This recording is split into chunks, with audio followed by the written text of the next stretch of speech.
ሰላም ቤተሰቦቼ እንዴት ናችሁ? 90% ችግራችንን ለመፍታት መማር ያለብን ነገር ነው ዛሬ የምንነጋገረው ማለት ነው።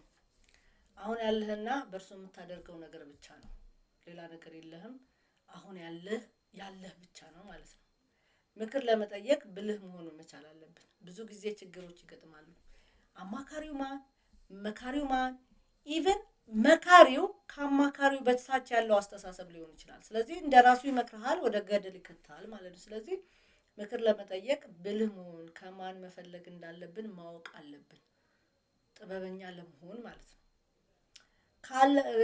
ካለህ ማንኛውም ነገር መጣል ከቻልክ ይጎንጣል።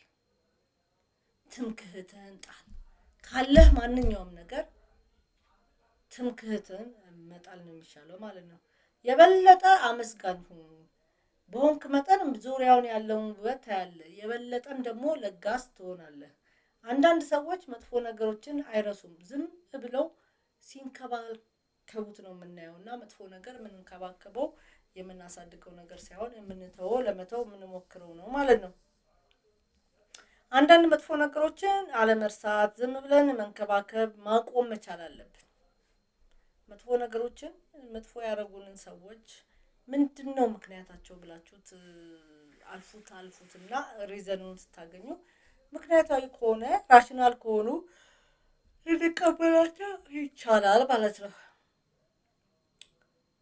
ለመቆጣጠር ለማሸነፍና ስናሸንፍ ደግሞ በደስታ ለመኖር እነዚህን